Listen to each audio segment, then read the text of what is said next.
Alright, going into this one, I admit I had very, very low expectations. It's been a good 5 to 6 years since I last saw this film, and all I've remembered since is that I wanted to erase it from my memory. I remember it being awful. However, maybe that's why after watching it again, I was actually surprised. It was better than I remembered. Now, it's not a great film. It's not even a good film. In my opinion, it is below average. Now, when Punisher Warzone released back in 2008, it was a reboot of the franchise. Not that it needed it, mind you. Thomas Jane fared very well in his role of Frank Castle and was the highlight of his 2004 film. But now it was Ray Stevenson's turn to don the mantle. And he is a much different version of Frank Castle. He still experienced the same traumatic event of the murder of his family, but this time the film is not an origin story. He's already an established figure, and the world already knows exactly who the Punisher is.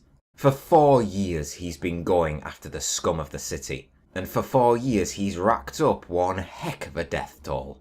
Now, is this the most violent Punisher film?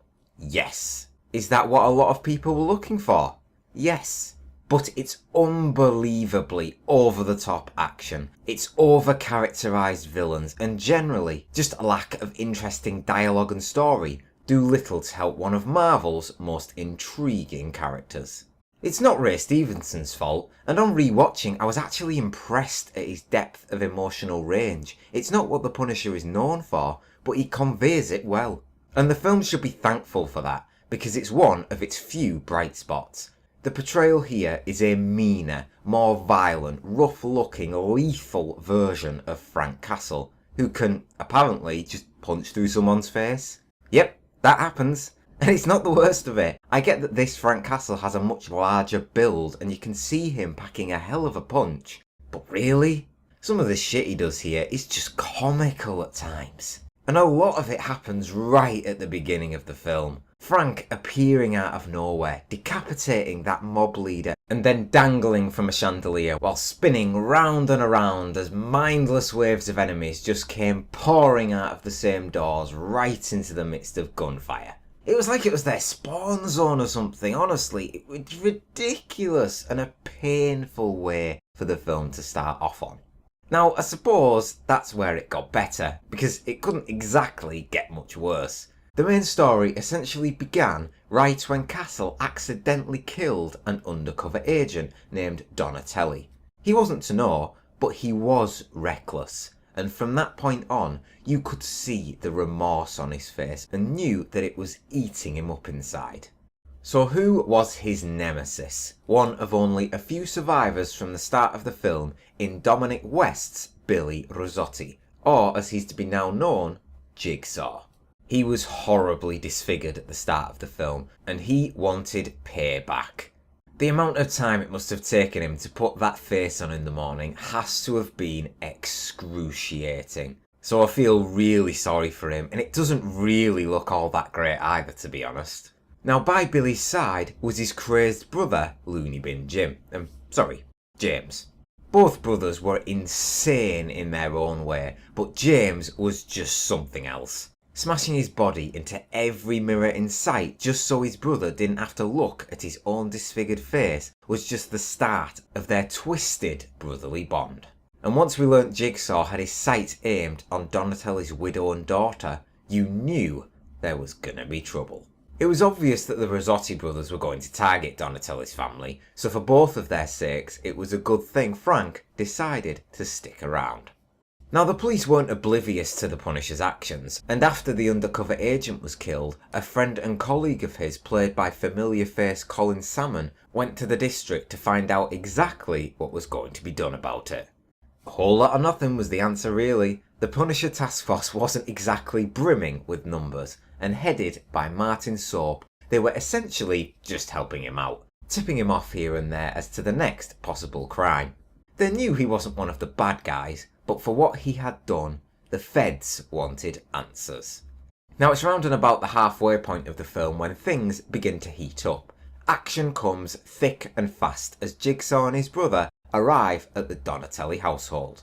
They tear it to pieces in trying to find the missing cash, only they don't have it. But before they got the chance to hurt the Donatelli family, backup and more importantly, the Punisher arrived. Essentially from then on, after the family was recaptured, it was Frank making preparations for heading into the Warzone. Jigsaw had rallied what crime groups he could, all for the single purpose of wanting to see the Punisher's head on a spike.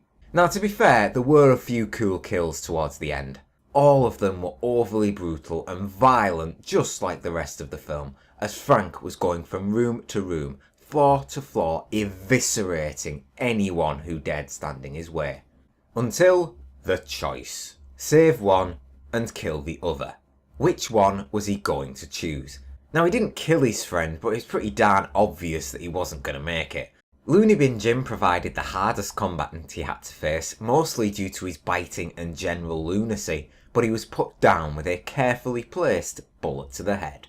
It was a much quicker death than his brother though, as Jigsaw got what he overly had coming to him, as he was stabbed from side to side and burnt alive. Frank had completed his task. He had saved Donatelli's wife and daughter, albeit in an overall disappointing manner. They told us that for 4 years Frank Castle had been punishing any criminal he was able to get his hands on. And fittingly, I feel that Punisher Warzone is a 4 out of 10. It is as good as a bad movie can be. It is needless entertainment. It's cliched. It's violently over the top. Its villains are way too over-characterised. And everyone else, apart from Frank, can't aim for shit. And just the whole film butchers what should have been an improved sequel. Honestly, it's baffling to me how they got this film so wrong. One of the things it got right were the choices for its supporting cast. There was actually quite an amount of talent when looking back at it. There was Wayne Knight, who many will remember as the IT tech from Jurassic Park, Colin Salmon from James Bond and Resident Evil, and Julie Benz, whom you may recognise from Dexter. Each of them hold their own as you would expect they would, and brings the film quality up by 1 to 2 notches. And whether or not you like Ray Stevenson as the lead, it's going to be up to you. Personally, I prefer Thomas Jane by quite a substantial margin. How about you? Now you might think I've been giving this film a hard time, and I have, but it's because I want the Punisher to have great stories. I want him to be a big franchise character that people can hype about when a new film is ready to release. And as a fan, we haven't had that in a long time. Thankfully, thanks to Daredevil, the Punisher came back with a bang. And with his new solo TV series on the horizon, finally us Punisher fans have something to look forward to.